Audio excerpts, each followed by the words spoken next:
Welcome to the Wandering Minds podcast. In this podcast, we like to talk about controversial topics, spread positivity, and have an open mind in the conversations we have that people are too afraid to talk about but are necessary. Now, keep in mind, we're not experts, but these are just our opinions based on our personal perspectives. With that being said, let's get into the podcast. My name is Cash. And I'm Mike. So I think one of the things that we wanted to discuss today between you and I, or with you and I want to start with, the basis for me is the transgender movement. I think that's where things kind of start. Okay. I think that's where so when you look at the transgender movement, it's becoming one of those, it's almost like the floodgates are open. So it has to be in every aspect of everyone's life at one time. And I think, and I'm not trying to say anything necessarily negative about transgendered people as far in regards to like maybe adults. I think that the transgender movement overall is really putting a very negative black eye on the gay and lesbian community. I think it's really, really fucking up feminism. Do you think that it's putting a black eye on that because it's creating more confusion? I think, yes, I think it's well, because they just keep adding to it. They keep adding to it, but not necessarily because it becomes more confusing. I think they're taking away from all the hard work. Say just the gay and lesbian community have worked so hard to place themselves in the eyes of people for acceptance and just legitimacy. This is us. This is who we are. This is what we are. And fine, that's great. And then you add the transgender people who keep, I think, complicating matters. And they're making things, and this goes into feminism, where now they're taking away from what women have worked so fucking hard for, to legitimize their place in society. Now that's where the confusion comes in, where it's like you literally got, what's his name? Leah Thomas. Yeah, Leah Thomas. Who literally doesn't even have breasts, doesn't even have, I don't know what she is doing, undergoing, maybe testosterone blockers, maybe that, I don't know. But you look at that person and you do not see a woman. Yet he's trying to compete in women's sports. That takes away from everything that women have worked so hard for to become. Yeah, and then you also get the people who are actually speaking out about it, who are told to not speak about it. The women, in NCAA, who are, again, we're told not to talk about it, but they're opening up and talking about it. But I bet you anything that those people, those conversations that have spoken up, will get kind of brushed under the rug and slowly forgotten about. Absolutely. And that's part of I think that's part of the agenda. And I don't even really understand why. I don't understand why that this is taking place, other than kind of what we're actually going to touch on is when it comes to indoctrinating our children. Mm-hmm. Yeah, because they're pushing the kindergarten to third grade. Kindergarten to third grade. Imagine these kids don't even know how to blow their nose properly, but yet they're being indoctrinated, right? Yeah. They're being this stuff is being forced into their lives. They have no clue what they're even talking about, yet it's being forced into their lives. And my theory, and you and I have discussed this, my theory, and I don't know who else is talking about it or thinking about it. The fact that we're thinking about it has to tell you that somebody else is thinking about it. I haven't seen it, but the age of consent. Yes. Age of consent. Every state has an age of consent. If you had your computer, which you don't, I'd say look up age of consent for Oregon or Texas or wherever. Every state has an age of consent. So with that, there's also informed consent. Mm-hmm. So when you start to educate people, now we're educating children on matters of sexuality, sex in general. Yes. What does that lead to?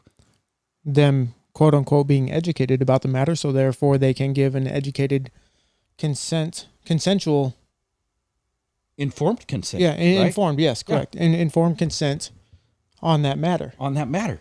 It does that. I mean, it all starts to make sense about them shoving it, literally, no pun intended, down your throat. Now, in everything, Disneyland, all this shit, everything that addresses kids, that has anything to do with children, they're trying to promote this. And I'm not even talking about the gay lesbian movement. I'm talking about just in general, the LGBTQ plus whatever else they have on their list of letters movement.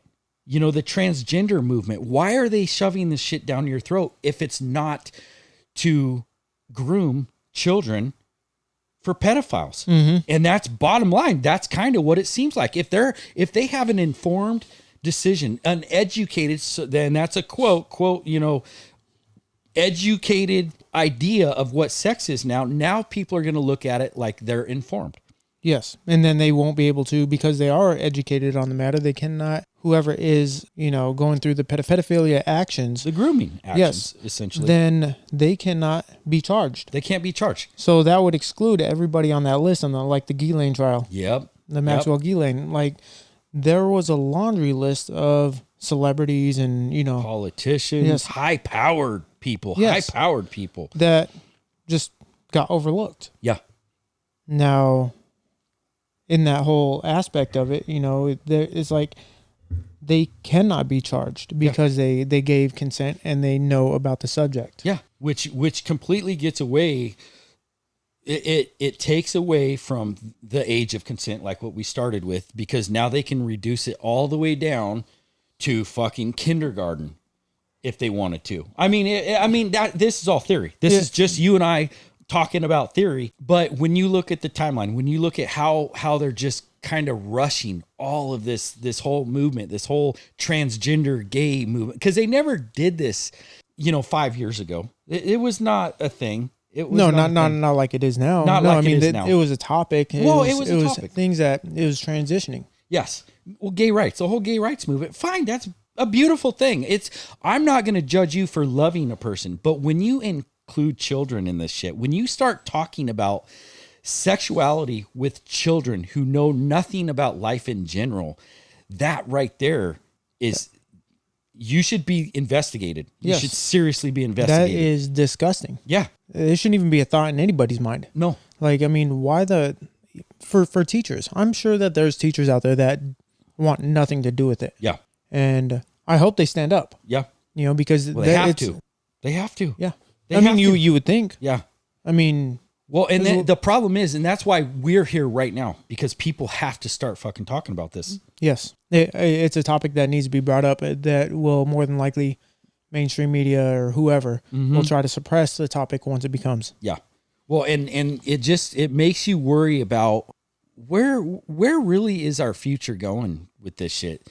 What's the game plan other than just acceptance of everything that's, to a degree, it's perverted. It is. Everything's become sexualized. Everything's become perverted. And again, sex is a beautiful fucking thing. Why the fuck do we need to include children in that? Why is it so important that we need to start educating children on sex 10 years before they're even going to reach puberty? It makes zero sense to me. But that's the logical mind. For me, transgenderism, and call me transphobic if you want, I'm not against people transitioning if they're adults and they have an adult decision to make. Keyword, they're adults. Adults. But it's like, to me, there's so much confusion in that alone. I don't even understand. And I don't understand why it's accepted that they can. I'm wrong for not understanding that. I lost my point in that, but I think that there's so much more that we can do with young minds. Like if they are questioning anything, what happened to counseling? What happened to discussing things and talking about long-term effects and side effects like we do with our kids with drugs and alcohol? Why is it so many people are pushing, okay, let's put them on estrogen blockers, or let's put them on testosterone blockers. Why are we jumping to that and not going to counseling? That's a good question. A very good question. Again, logical minds. Yeah. To me, there's no reason for it. Yeah. And this is why I think it's kind of destroying the legitimacy of the gay and lesbian community, because it's from a straight male perspective. I identify as a straight male. From the outside looking in, it's making all of them look bad, because if they're connected with this, whatever the fuck it is, this movement, then it makes them all look perverted. And they've worked so hard to not look like that. They've worked so hard to just be accepted. And that's what it all, to me, comes down to. Yeah. Just love and accept everybody as what they are. Yeah. But again, going back to it, do not involve the fucking kids. Stay the fuck away from kids. Why do we got to indoctrinate them?